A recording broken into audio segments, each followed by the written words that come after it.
지난번 사도행전 13장 말씀을 나누었습니다.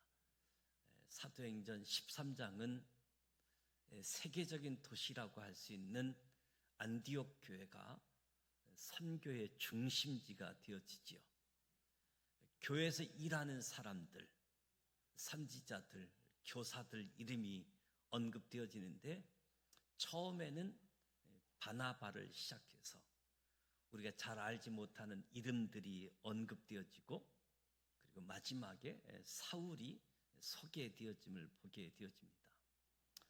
사도행전 13장은 성령의 역사에 대한 이야기로 시작되어짐을 보게 되어지지요.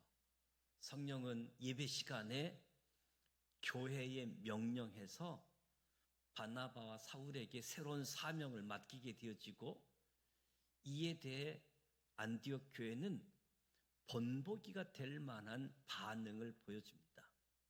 금식하고 기도하고 두 사람을 안수하여 보내게 되어지죠. 안디옥 교회는 작은 교회, 이제 복음이 전해져서 이제 시작되어진 교회이지요. 그럼에도 불구하고 안디옥 교회는 좋은 지도자, 좋은 목회자, 좋은 성도들이 함께하는 교회, 늘 예수 그리스도, 그래서 그리스도인이라고 하는 별명을 얻기까지 좋은 목회자, 좋은 성도들이 함께하는 교회였습니다. 무엇보다도 성령의 음성을 듣는 교회였지요. 성령의 음성을 듣고 또 성령의 음성에 순종할 수 있는 교회. 그런가 하면 안디옥 교회는 하나님 중심의 교회였습니다. 안디옥 교회가 자기 교회만 생각하면 어찌 바나바와 사울을 선교사로 보낼 수 있겠습니까? 바나바와 사울이 선교사로 파송됨으로 인해서 안디옥 교회는 우리 인간적인 생각으로 볼 때는 매우 커다란 타격을 입었다라고 이야기할 수 있겠지요.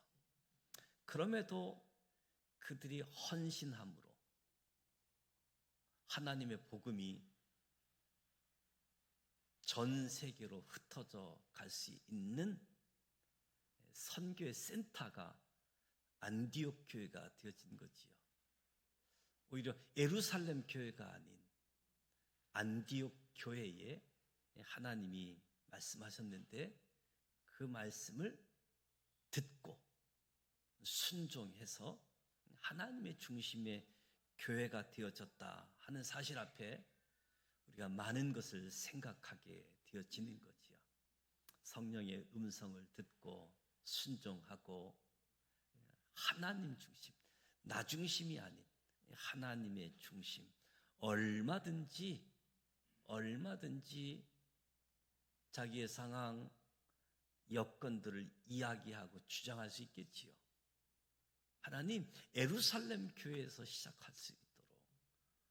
그럼에도 불구하고 하나님의 음성을 듣고 하나님 음성에 순종했던 안디옥 교회, 세계적으로는 아주 큰 도시였지만 복음이 시작되어지고 그리스도인이라 별명을 얻은 교회였음을 보게 되어집니다. 지난 예배 때 1절부터 3절 말씀, 안디옥 교회에 대해서 말씀을 나눴는데, 오늘 4절 말씀에 보게 되어지면 두 사람이 성령의 보내심을 받아 떠나게 되어집니다. 최초의 선교사는 사람이 불러서 파송한 것이 아니라 최초의 선교사는 성령께서 부르시고 성령께서 보내셨다. 그래서 오늘 본문에도 이러한 부르심, 보내심의 체험 없이, 소명의식 없이 선교지에 따라간 한 사람이 또 있었다라는 사실을 밝혀주고 있는 거지요. 5절 말씀에 보면 설람위에 이르러 하나님의 말씀을 유대인 여러 해당에 전할세 요한을 수행원으로 두었더라.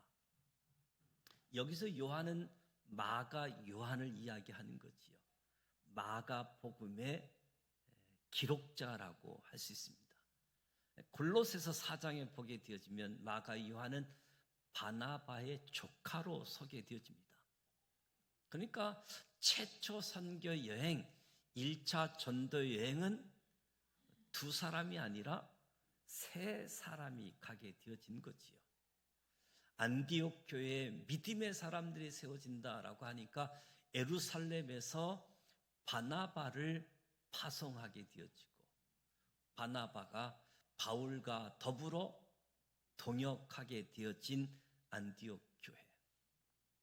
성령의 보내심을 따라 바나바와 바울이 선교를 출발하게 되어지는데 저들이 구보로 지역으로 가게 되어지죠. 지금은 키프로스라는 이름인데 키프로스도 남과 북으로 나눠져 있어서 북쪽은 터키, 튀르키예가 통치하고 있고 남쪽은 그리스가 통치하고 있는 지역인데요.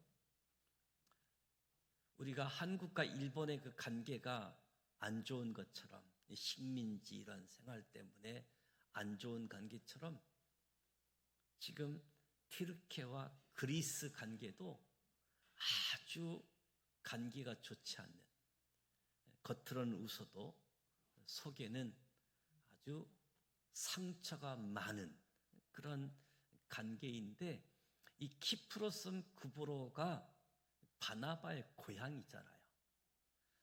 1차 전도 여행 살라미 그리고 끝에 있는 바보 이 지역에 갈 때 예수님께서도 늘 해당에서 말씀을 전하고 그 말씀을 풀이해 주었던 것처럼 이 일행도 해당에 가서 예배하면서 말씀을 듣고 말씀에 대해서 새롭게 해석해 주는 예수님의 모습을 그대로 보게 되어지는 거지요.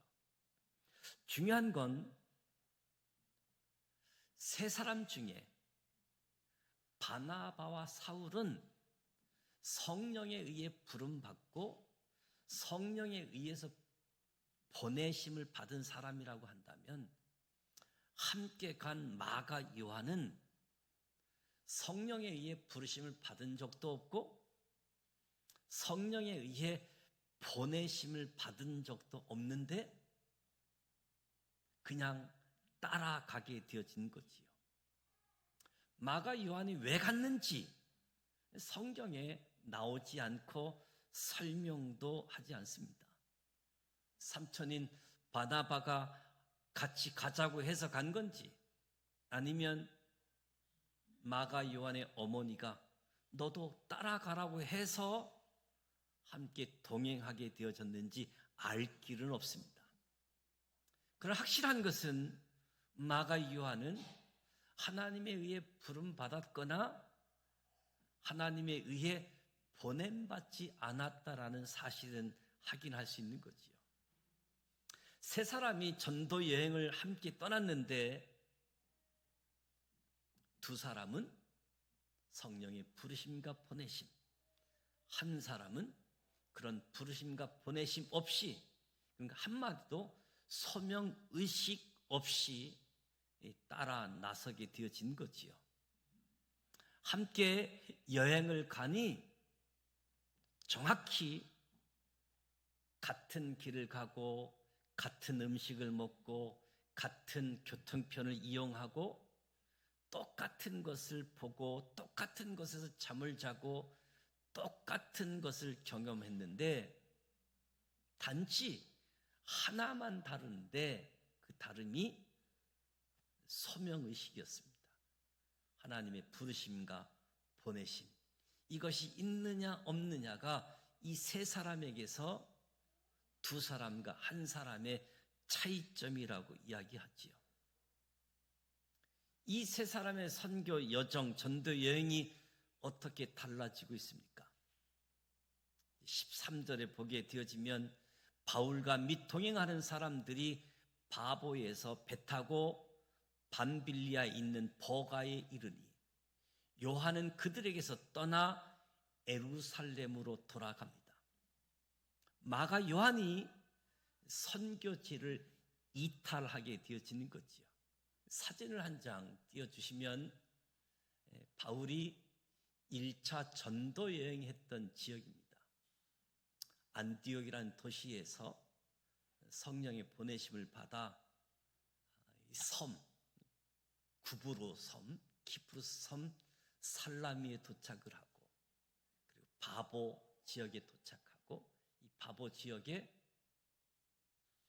로마 총독 서기오 바울을 만나게 되어지고 이 총독 바울 간저에서 두 선교사 바나바 바울 그리고 마술을 행하는 바예스 간저에서 논쟁이 붙잖아요. 그때 바나바와 바울은 이 바예스를 가리켜서 거짓 선지자라고 아주 단언하게 되어지죠. 마치 사도 바울이 예수님을 만나서 눈이 먼 것처럼 바예스도 눈이 멀게 되어지지요. 그 상황 속에서 서기오 바울이 예수를 믿게 되어지는 바보의 전환점이 되어지죠. 그런 가운데 그 바보에서 160km 떨어져 있는 배를 타고 버가 섬에 버가 지역에 도착을 하지요. 근데 버가에서 또 비시디아, 안디옥, 이고니아, 루스트라, 더베 이 장면이 1차 전도 여행인데 우리가 계속 살펴보겠지만 이 더베라고 하는 지역에서 마치고 더베에서 안디옥교로 바로 가면 쉽게 갈 수 있는데 그들은 우리가 전한 복음을 다시 한번 확인하기 위해서 자기들이 왔던 길을 다시 돌아가는 일정을 보게 되어지죠. 근데 먼저 바나바, 바울, 마가, 요한이 버가라고 하는 것까지는 동행을 하게 되어집니다. 그런데 이 두 번째 지역 도착하자마자 사울과 바나바는 계속 전도 여행을 진행하는데 마가, 요한이 이탈하게 되어지는 거지요. 왜 그랬을까? 사울과 바나바는 요한보다 나이가 많고 인내성이 많고 참을성이 더 많아서 체력이 더 좋아서 선교 여행을 계속할 수 있었던가? 뭐 체력을 이야기하면 마가, 요한이 더 젊으니까 그 부분은 아닐 것 같아요. 마가, 요한은 이탈을 했는데 바나바, 바울이 지속적으로 선교 여행을 했던 것은 부르심의 체험, 보내심의 체험, 소명의식이 있느냐 없느냐가 누구는 계속해서 선교 여행을 진행하게 되어지고 소명의식이 없기 때문에 선교지에서 이탈하게 되어지는 거지요. 오늘 읽은 본문 말씀에서 저와 여러분이 인생을 살아가는데 반드시 기억해야 될 것은 뭐 목사님이나 선교사님이나 특별한 사람들만이 아니라 하나님의 자녀는 모두 하나님의 부르셨다. 하나님이 보내셨다. 이 소명의식이 너무너무 필요하다는 겁니다. 물론 목회자에게 있어서 이 소명의식이 누구보다도 필요하고 중요하지요. 그러나 제가 교회가 뭐냐라고 이야기할 때 세상 사람들로부터 부름받은 하나님의 자녀, 그런가 하면 다시 세상으로 보내어져야 되는 예수님의 제자, 하나님의 자녀, 예수님의 제자라고 하는 것은 부르심과 보내심, 이것이 교회다라고 늘 말씀을 드렸습니다. 목회자뿐만 아니라 모든 하나님의 자녀는 이 부르심, 보내심 늘 기억해야지 되는 거지요. 저도 벌써 40년이 지났는데 제가 신학대학교 올 때 저희 동기만 한 130여 명 됐습니다. 이 130명이 다 목사 안수를 받고 목회하고 있지 않는 거지요. 적지 않은 많은 숫자가 목회의 길을 걷지 않습니다. 누구는 계속해서 이 길을 걷는가, 누구는 중간에 이 길을 이탈하게 되어졌는가. 지금 처한 환경의 문제가 아니라 진짜 문제는 신학교 오기 전의 문제인 거지요.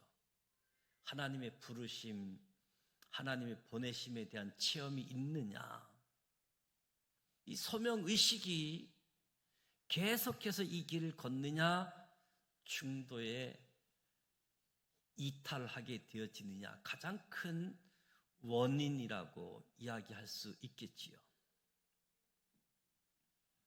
예수님이 우리에게 모두에게 주신 명령도 다 종합해 보면 예수님이 저와 여러분에게 주신 두 가지 명령은 하나는 오라는 겁니다.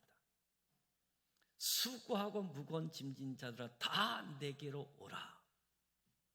저와 여러분이 주님의 부르심이 있는 거지요. 그리고 저와 여러분을 예수님이 세상으로 가라고, 우리 모두를 선교사로, 전도자로 파송했다는 거지요. 전도와 선교는 내 지역에서 복음 전하는 것을 전도라고 하고, 이 문화권 언어가 다른 곳에서 복음 전하는 것을 선교라고 하는 용어 개념을 분류해서 사용하게 되어지는 건데, 무엇보다도 이 자리에 있는 저와 여러분에게 소명의식이 있어야 된다. 주님이 오라고, 주님 안에서 쉼을 가지라고, 그리고 세상에 보내서 예수님의 제자 책임의식을 가지라고.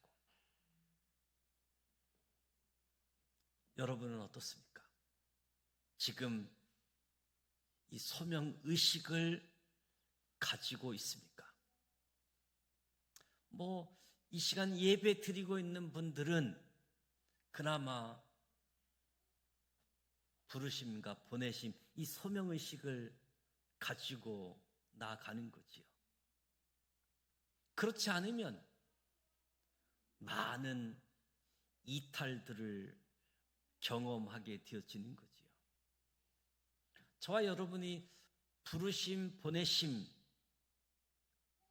이 부분에서 내가 직장이든 가정이든 교회이든 이 소명의식 없이 살아가게 되어지면 마가 요한처럼 이탈할 수밖에 없다는 거지요. 저와 여러분이 가장 시작의 초점은 가정이라고 이야기할 수 있을 터인데, 남편의 자리, 아내의 자리, 이 남편의 자리, 아내의 자리가 절대 쉬운 자리가 아니잖아요. 남편의 자리, 아내의 자리, 부모의 자리, 자식의 자리, 어려운 자리입니다. 우리 믿음의 사람 그리스도인들이 반드시 가져야 될 자세가 무엇냐? 주님이 나를 이 가정의 남편으로, 이 가정의 아내로 부르시고 보내셨다라는 소명의식을 가져야 된다는 거지요. 남편으로서, 아내로서, 부모로서 뭐 특별한 일에만 부르심, 보내심이 아니라 우리 일상생활에서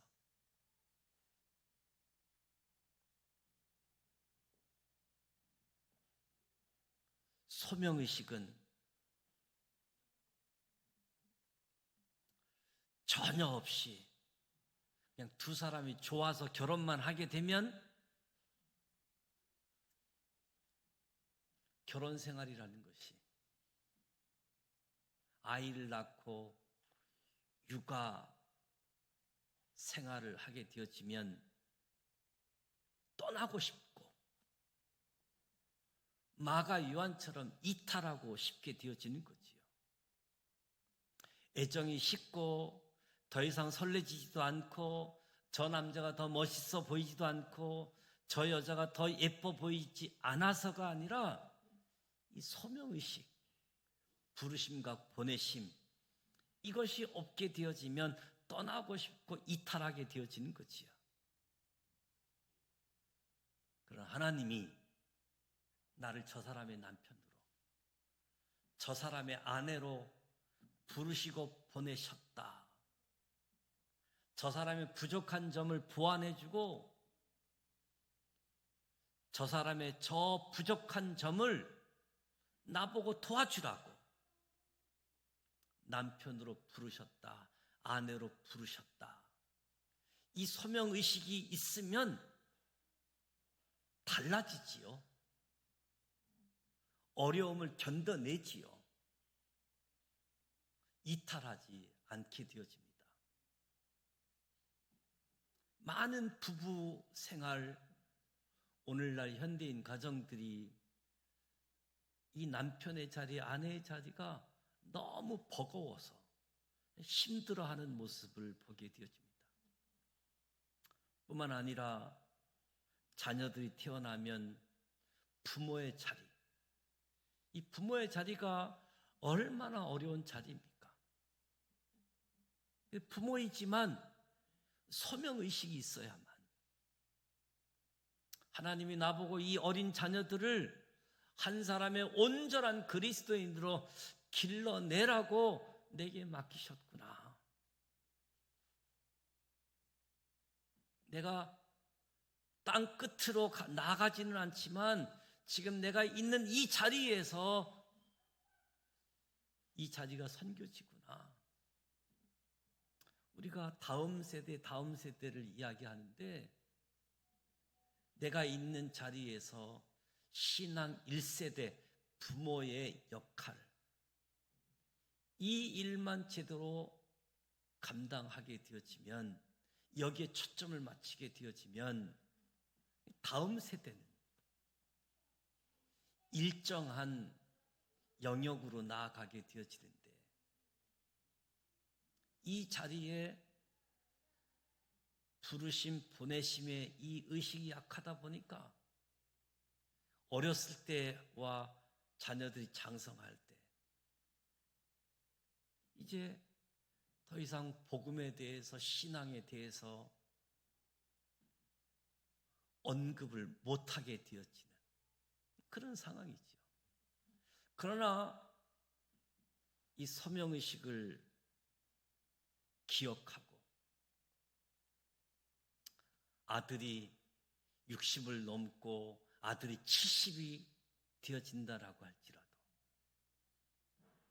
복음에 대해서, 예수 그리스도에 대해서 분명하게 역할을 감당해야지 되는 부모의 자리, 삶의 터전도 마찬가지이죠. 저와 여러분이 하고 있는 일 매일매일 반복입니다. 반복되어지는 것은 사람을 지치게 만들지요. 무료하게 하고 별 재미가 없고. 그런데 만약 이 자리가 하나님이 나를 이 땅에서 이 일 하라고 부르셨든지 보내셨든지 이 소명의식이 있는 사람은 그 자리를 견뎌내게 되어지는 거지요. 일터에서, 직장에서. 이 소명의식이 없으니까 자꾸 다른 데를 기웃거리고 떠나고 싶고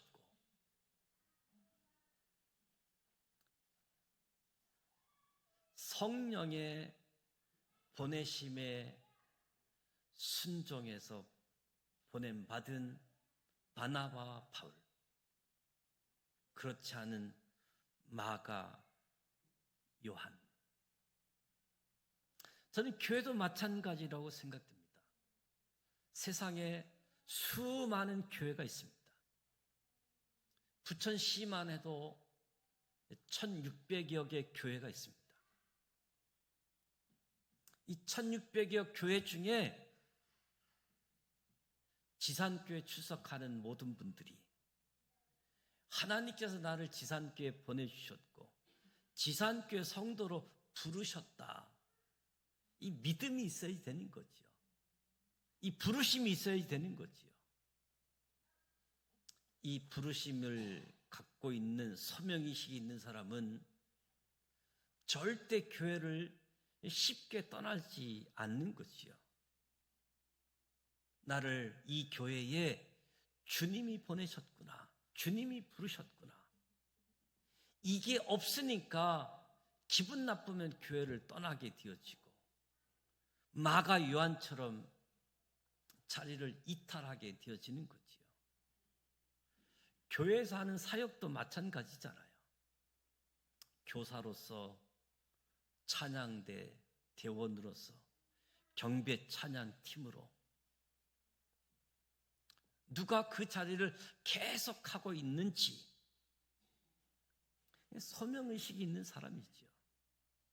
이것이 내 사명이라고 믿는 사람이 그 자리를, 그 사역을 계속할 수 있는 겁니다.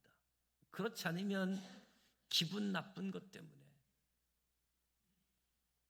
신앙생활 하다가 의견이 달라서 다툼 때문에 서운하고 섭섭하고 제가 교회를 떠나는 많은 분들을 보면 항상 기분 나빠서 떠났지 진리 때문에 떠난 것은 본 적이 없는 것 같아요.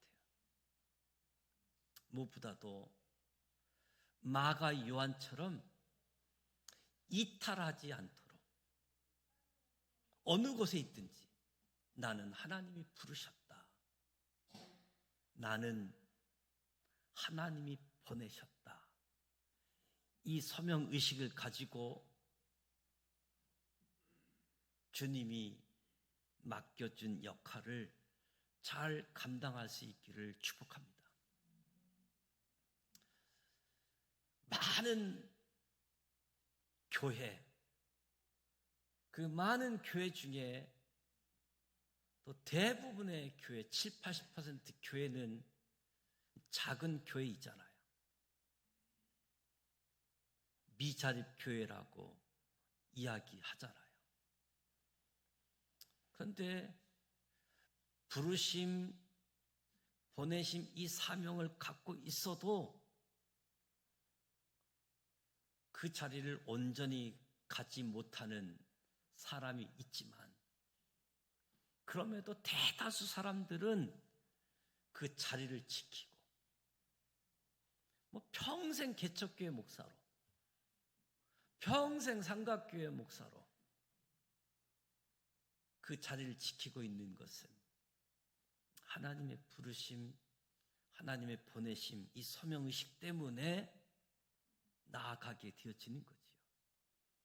목회자이든 목회자가 아니든 우리 모두가 다 성령의 부르심, 보내심을 받은 바나바와 사울이 되어지기를 주님의 이름으로 축복합니다. 그래서 한 해를 마감하고 또 새로운 한 해를 시작함에 있어서 이런 소명의식 없이 쉽게 자리를 떠나게 되어지는 마가 요한이 되지 않기를 원합니다. 하나님이 부르시고 하나님을 보내셨음에도 불구하고 그 길이 소명의 길임에도 불구하고 소명의 길이 꽃길이 아니잖아요. 소명의 길을 꽃길로 오해하는 경우가 있는데, 하나님이 부르셨고 하나님이 보내셨는데 내 삶은 형통하겠지, 어려움이 없겠지, 이런 생각, 이런 기대와는 달리 하나님이 부르셨고 하나님이 보내셨는데 인간적인 차원에서의 형통, 성공은 보장하지 않았다라는 사실이지요. 바울과 바나바가 분명 성령께서 따로 부르시고 보내셨는데 이분들의 선교 여행의 일정을 보게 되어지면 항상 승리가 있지 않습니다. 때로는 놀라운 기적이 있어서 많은 사람들이 믿기는 했지만 또 한편은 시기, 핍박, 비방도 얼마나 많았습니까? 쫓겨나기도 하고 매맞기도 하고 돌에 맞기도 하고 많은 어려움들을 겪게 되어지지요. 생각과 달리 하나님의 부르심과 보내심이 세상에서의 성공과 영광을 보장하는 것은 분명 아니다. 그럼에도 하나님이 부르셨고 하나님이 보내셨다. 우리에게 약속되어진 것은 최후 승리, 최후의 멸류관. 주님 앞에 서게 되어질 때 잘하였도다, 착하고 충성된 종아, 이것이 최고의 칭찬인 줄 믿습니다. 그래서 많은 목회자들이, 많은 선교사들이 그 어려운 목회 현장, 선교 현장 속에서도 어려움에 시달리면서도 하나님 앞에 설 때 착하고 충성된 종아, 최후의 승리, 최후의 멸류관을, 이 약속을 붙잡고 오늘이라고 하는 시간에 나아가게 되어지는 거죠. 저와 여러분도 남편의 자리, 아내의 자리, 부모의 자리, 직장에서 한 회사원으로서의 자리, 모두 다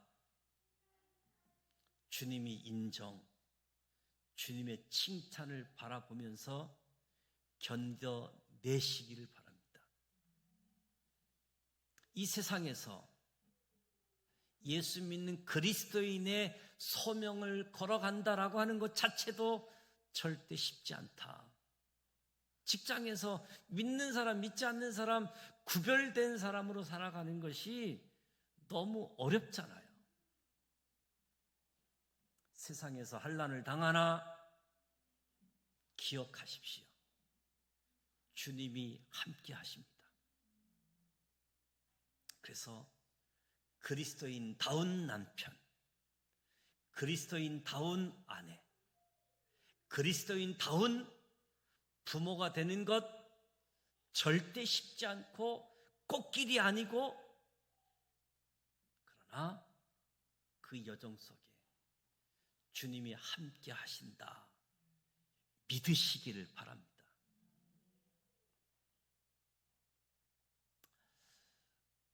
11월 결산의 달이고 추수감사의 기간이잖아요. 근데 이 시기는 참 어떤 면에 있어서 많은 사람들이 힘들어하고 어려운 시간들이 있잖아요. 정치적으로, 경제적으로 너무 어려운 그런 시기를 지나고 있는데, 이 감사의 절기, 한 해를 마감하는 절기이다 보니 감사는 해야지 되는데 현실적으로 감사가 아니고 원망부터 나오게 되어지는 그런 환경들, 그러면 어떻게 감사를 해야지 될까? 어떻게 감사절을 보내야지 될까? 어떻게 결산을 해야지 될까? 그냥 형식적으로 절기이니까 그냥 절기를 보내야지 되는가? 이런 생각도 갖게 되어진다라고 생각되어집니다. 저는 어려운 때일수록 무엇보다도 하나님이 나의 하나님 되심에 감사하자. 하나님이 나의 하나님이시다. 그리고 무엇보다도 내가 하나님의 자녀이다. 이것을 감사할 수 있는 그 어떤 것보다도 가장 근원적인 하나님이 나의 하나님이고 내가 하나님의 자녀이다.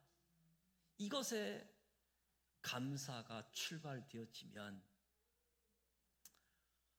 나의 하나님, 내가 하나님의 자녀이면 그 하나님이 통치하시고 그 하나님이 공급하시고 그 하나님이 우리의 삶을 돌이켜보면 그때부터 지금까지 함께 해주셨고 하나하나 채워주셨던 그 하나님을 우리가 지속적으로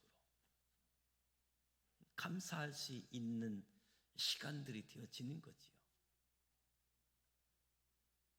무엇보다 상한 환경 때문에 하나님을 잊어버리고 예수 그리스도를 잊어버리고 성령의 음성 듣는 것을 잊어버리게 되어지니까 부르심, 보내심, 무엇보다도 부르심과 보내심, 여러 모양으로 다른 모양으로 부름받고 보냄받지만 가장 중요한 것, 하나님이 나를 부르셨다. 하나님이 나를 보내셨다. 다른 사람과 비교할 것 없이 그 하나님이 나의 하나님, 내가 하나님의 자녀, 이 사실을 붙잡고 소명의식을 가지고 하나님이 원하시는 길, 이것저것 따져서 내 중심적인 생각이 아니라 하나님 중심. 그래서 때로는 작은 교회 목회자, 어떤 선교사님들의 모습을 볼 때에 하나님 앞에 순종하는 모습을 오히려 격려하고 그 자리를 지키고 그 길을 계속해서 걸어갈 수 있도록 기도해주고 격려해주는 모습들 뿐만 아니라 이제 막 신앙생활을 해서 신앙의 길을 걷고 있는 분들에게도 하나님의 부르심, 하나님의 보내심, 그래서 늘 말씀을 전파하는 곳에, 하나님 말씀이 선포되어지는 곳에 쓰임받을 수 있는 우리 모두가 되어지길 축복합니다. 인생은 반복입니다.